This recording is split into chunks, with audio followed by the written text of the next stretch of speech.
আসসালামু আলাইকুম এভরিওয়ান। কি আমার আসল পরিচয় গল্পের প্রথম পর্ব।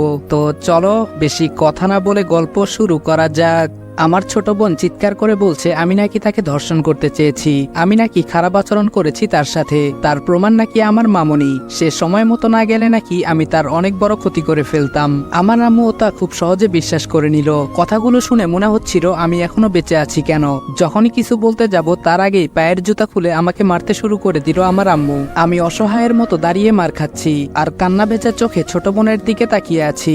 নীলু নেকা কান্না করতে করতে আম্মুর কাছে আমার নামে হাজারো মিথ্যা অপবাদ দিচ্ছে।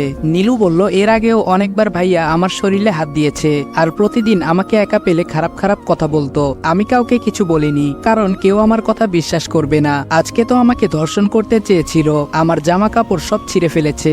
মামনি সময় মতো না আসলে আমার কি হতো আল্লাহ জানে। কান্না করতে করতে চোখ মুখ লাল করে ফেলেছে নীলু। আম্মু যখন আমাকে মারতে মারতে হাঁপিয়ে ওঠে তখনই আমার মামাতো ভাই রাকিব একটা তার নিয়ে এসে আমাকে মারতে থাকে। এক একটা আঘাত যেন আমার শরীর থেকে মাংস আলাদা করে দিচ্ছিল। এদিকে মামনি হাজারো কটু কথা বলছে, আর একটা আঘাত করলে হয়তো মরেই যাব। তাই আমাকে আঘাত করার আগেই ওর হাত থেকে কারেন্টের তারটা কেড়ে নিয়ে রাকিবের পায়ে আঘাত করলাম। রাকিব মাটিতে লুটিয়ে পড়েছে মাগো মাগো বলে। আমি বললাম দেখেছিস এটা দিয়ে আঘাত করলে কেমন লাগে। মামনি চিৎকার করে বলছে বদমাশ কুলাঙ্গার, তুই আমার ছেলেকে মারলি, তোর তো জন্মেরও ঠিক নেই। তোকে আপু এই বাসায় নিয়ে এসেছে, নিজের ছেলের মতো বড় করেছে, তার এই প্রতিদান দিলি তুই। শুধু তোর জন্য স্বামী সংসার ত্যাগ করে বাবার বাসায় পড়ে আছে, আর তুই তারই মেয়েকে। ছি। আম্মু বলল ভাবি আর কোনো কথা বলবা না, এক্ষুনি এই বাসা থেকে বের হয়ে যেতে বলো। আম্মু নীলুকে জড়িয়ে ধরে বসে আছে।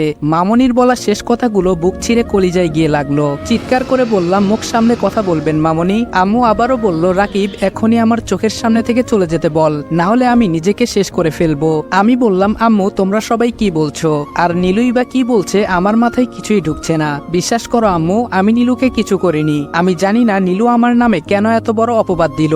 সবকিছু মিথ্যা, আমি কিছুই করিনি। আম্মু আমি না তোমার ছেলে, তুমি কি আমাকে চেনো না আমি কেমন। আম্মুর পা জড়িয়ে ধরতেই লাথি মেরে দূরে সরিয়ে দিলেন।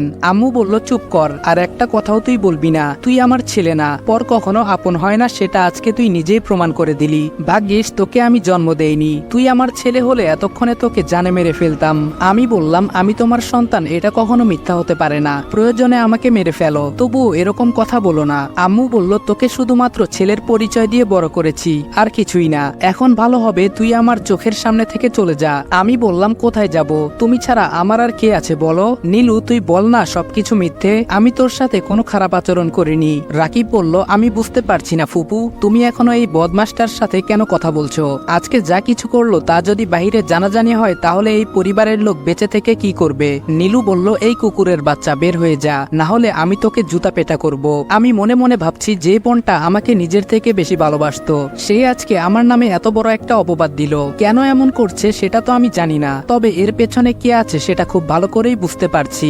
মামনি বলল রাকিব দাঁড়িয়ে দাঁড়িয়ে কি দেখছিস, এক্ষুনি ঘাড় ধাক্কা মেরে বের করে দে কুকুরের বাচ্চাটাকে। আমি বললাম আপনি আরেকবার আমাকে কুকুরের বাচ্চা বলবেন তো আমি ভুলে যাব আপনি আমার মামনি। আপনার সাহস হয় কি করে আমার বাবাকে কুকুর বলার। নীলু বলল ভালো করেছে, একবার নয় হাজারবার বলবে, তুই একটা কুকুরের বাচ্চা, তোর বাপ একটা কুকুর, বাপের জন্য দরদ এসেছে। এই তুই বলতে পারবি তোর বাপকে, তুই কিভাবে জানবি। তোকে যেই মা জন্ম দিয়েছে সেও হয়তো জানে না। অনেকেই বলে খেলা দেখার মজা ঠিকই আছে, কিন্তু আসল টেনশন আর থ্রিলটা আসে তখনই যখন নিজের অনুমানটা সঠিক হয়। আমরা জানি আপনারাও চান একটু আলাদা এক্সাইটমেন্ট, তবে সেই এক্সাইটমেন্ট হোক স্মার্ট আর সেফ। সেই জন্য আমরা এনেছি এক ভিন্ন প্ল্যাটফর্ম যেখানে খেলাটা উপভোগ করার পাশাপাশি আপনার অনুমান ও থাকবে গেমের অংশ। এখানে সবকিছু সহজ, ঝামেলাহীন এবং সেফ ভাবে করা হয়েছে। শুধু ম্যাচ উপভোগ করুন আর অনুমান করে গেম খেলে দেখুন আপনার স্পোর্টস সেন্স কতটা শক্তিশালী। আর এখানে লেনদেন করতে পারবেন সরাসরি বিকাশ নগদ রকেট দিয়েই। ভাবুন তো আপনার সঠিক সিদ্ধান্ত যদি আপনাকে ছোট্ট একটা বাড়তি আনন্দ এনে দেয় তাহলে গেমটাই অন্যরকম লাগবে। যা শুনলেন এটা শুধু শুরু, আসল জিনিসটা পিন করা কমেন্টে আপনার জন্য অপেক্ষা করছে। একবার দেখে নিন, মিস করলে আফসোস করবেন। আর হ্যাঁ আমার প্রোমো কোড কিন্তু SPN, এটা দিয়ে রেজিস্ট্রেশন করুন, সেখানে থাকছে আরো চমক। আম্মু নীলুর হাত ধরে রুমে নিয়ে গেলেন। যাওয়ার সময় বলে গেলেন, আমি যদি এই বাসা থেকে বের হয়ে না যাই তাহলে রুম থেকে 2টা লাশ বের হবে। ওদের যাওয়ার দিকে তাকিয়েছিলাম। রাকিব এসে শার্টের কলার ধরে বাসার বাইরে নিয়ে গেল। রাকিব বলল, চুপচাপ এখান থেকে চলে যাবি, আর নেক্সট টাইম তোকে এই এলাকায় দেখলে জানে মেরে ফেলবো। আজকেই মেরে ফেলতাম, শুধু ফুপির জন্য পারিনি। সকালে যখন নূরজাহান বেগম রান্না করছেন, ওনার ভাবি এসে বললেন, নীলু ওড়না ফ্যানের সাথে পেঁচিয়ে আত্মহত্যার চেষ্টা করছে। শোনা মাত্র নূরজাহান বেগম দৌড়ে গিয়ে নীলুকে চেয়ার থেকে নামিয়ে গালে থাপ্পড় মেরে আত্মহত্যার কারণ জানতে চাইলে লক্ষ্য করে দেখলেন জামা কাপড় ছেঁড়া। নীলু বলল, কি করব আমি? আত্মহত্যা ছাড়া এই মুহূর্তে আমার আর কিছু করার নেই। তুমি ছেড়ে দাও আমাকে, আমি মরতে চাই, আমাকে মরতে দাও প্লিজ। আম্মু বলল, কিন্তু কেন? তুই মরবি কেন? কি হয়েছে আমাকে বল, তোর এই অবস্থা কেন? কে করলো এসব? নীলু বলল, তোমাকে কি বলবো আমি? আমার ভাই আমাকে ধর্ষণ করতে চেয়েছে। সাথে সাথেই আম্মু নীলুর গালে ঠাস করে থাপ্পড় মারলো। আম্মু বলল, তোর সাহস তো কম নয়, ফাজলামি করতে করতে সীমা ছাড়িয়ে গিয়েছিস। মামনি বলল, আপু তুমি নীলুকে কেন মারছো? নীলু যা কিছু বলছে সব সত্যি, আমি নিজের চোখে দেখেছি। সময় মতো আমি না গেলে কি যে হতো। থাক ওসব কথা, তুমি তো আর তোমার ছেলের নামে এসব বিশ্বাস করবে না, তাহলে তোমাকে বলে কি হবে? চিৎকার চেঁচামেচি শুনে নীল তার রুম থেকে চোখ ডলতে ডলতে নীলুর রুমে আসলো। এসে দেখে নীলু কান্না করছে। আম্মু অগ্নি চোখে তার দিকে তাকিয়ে আছে। নীল বলল, আম্মু কি হয়েছে? নীলু তুই কাঁদছিস কেন? রাকিব বলল, দেখেছো আম্মু, ধর্ষকটা কেমন অভিনয় করছে, যেন কিছুই জানে না, নাদান বাচ্চা। নীল বলল, আম্মু কি হয়েছে? আর কিছু বলার আগেই নীলু আমার শার্টের কলার চেপে ধরলো। নীলু বলল, আম্মু এই বদমাইশটা আমার সাথে খারাপ আচরণ করেছে, বাকিটা তো আপনারা জানেন। চোখের পানি মুছে হাঁটতে হাঁটতে নদীর তীরে এসে বসে আছি। কিছুক্ষণ আগের কথা ভেবে নীরব হয়ে শুধু কান্না করেই যাচ্ছি। একটা সামান্য মিথ্যে কথা আমার জীবনটা ধ্বংস করে দিল। নীলু কেন এমনটা করলো? কি ক্ষতি করেছি আমি? মামনি সেও তো আমায় তার নিজের ছেলের থেকেও বেশি ভালোবাসতো, তাহলে সে কিভাবে পারলো আমার উপর মিথ্যা বলতে? এই মুহূর্তে এসব নিয়ে আমার তেমন মাথা ব্যথা না থাকলেও এটা জেনে কষ্ট হচ্ছে যে এতদিন যাদেরকে আমি আমার বাবা মা ভাবতাম তারা কেউ আমার কিছুই না। এটা আমি মানতে পারছি না। এসব ভাবতে ভাবতে রাত হয়ে এলো। সারাদিন নদীর তীরে বসেছিলাম।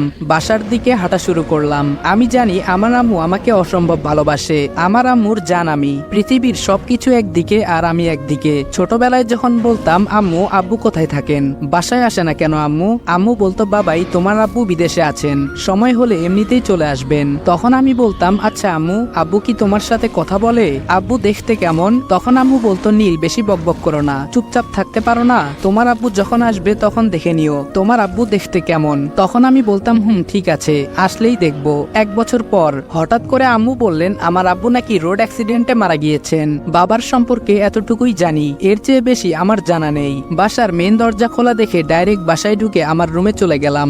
ফ্রেশ হয়ে দরজা বন্ধ করে শুয়ে আছি। আমি বাসায় আছি, কেউ হয়তো জানে না, আমিও চাই না কেউ জানুক। সবাই ঘুমিয়ে গেলে আম্মুর কাছে যাব, বলবো আমি কিছুই করিনি, সবই মিথ্যা। আমি জানি আম্মু আমার কথা বিশ্বাস করবে। এতদিন নানা ভাই বাসায় ছিলেন না, ছোট খালার বাসায় ঘুরতে গিয়েছিলেন। খবর পেয়ে বাসায় আসলেন রাত 10টা। বাসায় চেঁচামেচি শুরু হয়েছে। আমি আড়ালে দাঁড়িয়ে আছি, পরিস্থিতি বুঝে সবার সামনে যাব। নানা বললেন, ছেলে ছেলে বলে তো মাথায় তুলে রেখেছিলে, অন্যের পাপের ফলকে মানুষ করার জন্য বিয়ে করতে মানা করে দিলে। শেষ অবধি বিয়েটা হলো, কিন্তু কি হলো, 1 বছর যেতে না যেতে নিজের সংসার নিজেই ভেঙে দিলে। আর যেই ছেলের জন্য সংসারটা ভাঙলে সেই ছেলেই কিনা। ছি, আমার ভাবতেও মেজাজটা খারাপ হয়ে যাচ্ছে। কুত্তাটাকে এখন হাতের কাছে পেলে ওর জন্মের শিক্ষা দিয়ে দিতাম। আমি আগেও বলেছিলাম এত লাই দিও না, এখন দেখেছে তো এর পরিণাম কতটা ভয়াবহ। পর কখনো আপন হয় না। নানা ভাই আম্মুর উপরে রাগ ঝাড়ছে। মামনি বলল, বাদ দেন তো আব্বা, বড় আপু জানতেন নাকি বড় হয়ে কুলাঙ্গারটা শেষ অব্দি এরকম করবে? জানলে তো কখনো এতটা ত্যাগ দিতেন না। কত কিছুই না করলেন, কি দেননি তাকে? যখন যা চেয়েছে তার চেয়ে দ্বিগুণ পেয়েছে। থাক ওসব কথা, এখন তো আর আপদটা বাসায় নেই। আপু ওনার ভুল বুঝতে পেরেছেন, তাই তো ঘাড় ধাক্কা মেরে বের করে দিয়েছেন। নানা ভাই বলল, ওর কপাল ভালো, আমার নাতনির কিছু হয়নি, না হলে খুব খারাপ কিছু হতে পারত। আমাকে নিয়ে আলোচনা চলছে। নীলু নানা ভাইয়ের পাশে বসে আছে। মামনি রাকিব মাঝে মধ্যে নানা ভাইকে উস্কিয়ে দিচ্ছেন আমার বিরুদ্ধে। আম্মু চুপ করে সব শুনে যাচ্ছেন। এত কিছু শোনার পর 2টা বিষয় আমি খুব ভালো করে বুঝতে পারলাম। 1, আমি ছাড়া এই বাসার সবাই জানে আমাকে ছোটবেলায় কুড়িয়ে এনেছিলেন আমার মা। আমি কষ্ট পাবো বলে হয়তো কখনো জানতে দেওয়া হয়নি আমাকে। 2, এই বাসার কেউ চাইছে না আমি এখানে থাকি। আমাকে অতি দ্রুত এখান থেকে চলে যেতে হবে। খুব ভালো করেই আমাকে অপরাধী সাজানো হয়েছে। এখানে 3 জন জড়িত, মামনি, নীলু, রাকিব। শুধুমাত্র এরাই আমার নামে মিথ্যা অপবাদ দিচ্ছেন। আমি আবার আমার রুমে এসে দরজা বন্ধ করে দিলাম, জামা কাপড় গুছিয়ে নিলাম। ফোন অফ ছিল, চার্জে লাগিয়ে অন করতেই স্ক্রিনে ভেসে উঠল, সরি নীল, আমি আর তোমার সাথে সম্পর্ক রাখতে পারবো না, আমাকে মাফ করে দিও, আর কোনোদিন আমার সাথে কন্ট্যাক্ট করার চেষ্টা করবা না, বাই। 4 বছরের রিলেশন, ছোট্ট একটা মেসেজে সব শেষ হয়ে যায় নাকি? কি জানি, মনে হয় ফান করছে, আগেও অনেকবার এমন করেছে। আমি রিপ্লাই করলাম, আমার অপরাধ জানতে পারি? দেখো নিশাত, আমি জানি তুমি আমার সাথে ফান করছো, বিশ্বাস করো আমি এখন কোনো প্রকার ফান করার মুডে নেই, অনেক বড় একটা ঝামেলা হয়ে গিয়েছে, তুমি অনলাইনে আসলে কল দিও, আমি তোমায় সব ক্লিয়ার করে বলবো। এটা লিখে সেন্ড করে দিলাম। 5 মিনিটের মাথায় রিপ্লাই আসলো, আমি মোটেও ফান করছি না, আমি তোমার সাথে সম্পর্ক রাখতে পারবো না, সো ব্রেকআপ। আমি বললাম, আমার অপরাধ কি সেটা জানতে পারি? নিশাত বলল, কেন, তুমি জানো না তোমার অপরাধ কি, নাকি আমাকে বলতে হবে? ছি, লজ্জা শরম বলতে কিছু নেই, এভাবে এত বড় জঘন্য একটা কাজ করতে পারলে তুমি? তোমার যদি এরকম কিছু খেয়াল ছিল তাহলে আমাকে বলতা, আমরা বিয়ে করে নিতাম, না হলে তোমার সাথে রুম ডেট করতাম। তুমি কিভাবে পারলে আপন বোনের সাথে এসব করতে? আমি বললাম, নিশাত তুমিও শেষমেশ আমাকে ভুল বুঝলা? নিশাত বলল, আমি তোমাকে ভুল বুঝিনি, যেটা সত্যি সেটা বললাম। আমি বললাম, তুমি আমার সাথে একবার দেখা করো, সবকিছু ক্লিয়ার হয়ে যাবে, বিশ্বাস করো আমি কিছুই করিনি। নিশাত বলল, এসব জানার পরেও তুমি কিভাবে ভাবলে তোমার সাথে আমি দেখা করব? তাছাড়া আমি তোমার মুখটাও দেখতে চাই না, তোমার নাম শুনলেই না কেমন যেন মনের ভেতর ঘৃণা কাজ করে, আজকে থেকে আমাদের সম্পর্ক এখানেই শেষ। আমি বললাম, সবাই তো ছেড়ে চলে গিয়েছে, তাহলে তুমি থাকবা কেন? তুমিও চলে যাও। বাই দা ওয়ে, দোয়া করি সবসময় ভালো থেকো। মেসেজ সিন হওয়ার পরপরই হোয়াটসঅ্যাপে ব্লক করে দিল, নাম্বারটাও ব্লক লিস্টে রেখে দিল। বাসা থেকে যাওয়ার আগে আম্মুর সাথে দেখা করেছিলাম, উনি বলেছেন আমার মুখ না দেখাতে, আমার জন্য ওনার জীবনে অনেক কিছু হারিয়েছেন, এখন আর কোনো কিছু হারাতে চান না। আম্মুর পায়ে জড়িয়ে ধরে বলেছিলাম, বিশ্বাস করো আম্মু, আমি কোনো কিছুই করিনি। আমার একটা কথাও বিশ্বাস করেননি তিনি। আম্মু বলল, বাসার অন্য কেউ দেখার আগে চুপচাপ বাসা থেকে বের হয়ে যাবি, আমি তোর কেউ না, পর তো পরই, আপনগুলো স্বার্থপর। এই শহরে আর থাকতে চাই না, থাকলে হয়তো দম বন্ধ হয়ে মারা যাব, তাই ট্রেনে উঠে বসলাম, কোথায় যাব জানি না। ট্রিটি এসে টিকিট চাইলে আমি বললাম, সরি আমি তাড়াহুড়ো করে টিকিট কিনতে ভুলে গিয়েছি। ট্রিটি বলল, নো প্রবলেম, ফাইন ভরে দাও তাহলেই হবে। আমি বললাম, জি কত দিতে হবে? ট্রিটি বলল, কোথায় যাবেন? আমি বললাম, ঢাকা। ট্রিটি বলল, ফাইন 300 আর টিকিট 250 টাকা, মোট 550 টাকা দাও। আমি বললাম, হুম। সকাল 8টা, কমলাপুর বসে আছি, একে তো কাউকে চিনি না জানি না, কোথায় যাব কি করব কিছুই বুঝতে পারছি না, পেটেও খিদে লেগেছে, পকেটে হাত দিয়ে দেখি মানি ব্যাগ নেই, হয়তো কোনো ভদ্রলোক নিয়ে গিয়েছে। বিকাশে টাকা ছিল কিছু, টাকা তুলে আগে হালকা কিছু খেয়ে নিলাম। হঠাৎ আমার ফোনটা বেজে উঠলো, বের করে দেখি রাহুল কল দিয়েছে, কলটা কেটে দিলাম, ফোন তোলার কোনো ইচ্ছে নেই। হঠাৎ মনে হলো আমার তো একটা ফেসবুক ফ্রেন্ড আছে, অনেকবার বলেছিল ওর বাসায় যাওয়ার জন্য, সময় পাইনি তাই যাওয়া হয়নি। ওর নাম্বার আমার কাছে নেই, শুধু ফেসবুকে কথা হয়। এফবিতে ঢুকতেই দেখলাম সে অ্যাক্টিভ আছে, মেসেজ করতেই রিপ্লাই দিল, কি খবর দোস্ত? আমি বললাম, এই তো ভালো, তুই? সে বলল, হুম ভালো। আমি বললাম, তুই একটু ঢাকায় আসতে পারবি? সে বলল, কেন? আর আমি তো ঢাকায় আছি, মামার বাসায় এসেছি কিছুদিন আগে। আমি বললাম, তাহলে তো ভালোই হলো, তুই অনেকদিন হলো বলছিস তোর বাসায় যেতে, তাই আজকে না জানিয়ে চলে আসলাম। নিয়ে যাবি তো তোর বাসায়?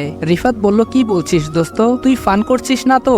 নীল বলল, আরে আজিব তো, এই দেখ সেলফি তুলে দিলাম, কমলাপুরে বসে আছি আমি। রিফাত বলল, বন্ধু তুই ওখানেই থাক, আমি এক্ষুনি আসছি, আর হ্যাঁ তুই 2টা নোয়াখালীর টিকিট কিনে রাখ, রিফাতের বাসা নোয়াখালী। আমি বললাম, কিন্তু ট্রেন তো বিকেলে, আমরা বরং বাসেই চলে যাব। রিফাত বলল, না মামা, ট্রেনেই যাব, সারাদিন তোকে নিয়ে ঘুরবো আর বিকেলে বাসায় যাব। আসসালামু আলাইকুম এভরিওয়ান। নীলু কেন এমনটা করলো আর নীলের আসল বাবা মা কে সেটা জানতে হলে সাথেই থাকুন। আমি আদৌ জানি না গল্পটা আপনাদের ভালো লাগবে নাকি লাগবে না, ভালো লাগলে অনুভূতি প্রকাশ করিয়েন, যদি ভালো লাগে তাহলে কন্টিনিউ করব, আর যদি আপনাদের ভালো না লাগে তাহলে এখানেই সমাপ্ত। তো দেখা হচ্ছে নেক্সট ভিডিওতে, ততক্ষণ ভালো থাকবা, সুস্থ থাকবা, আল্লাহ হাফেজ।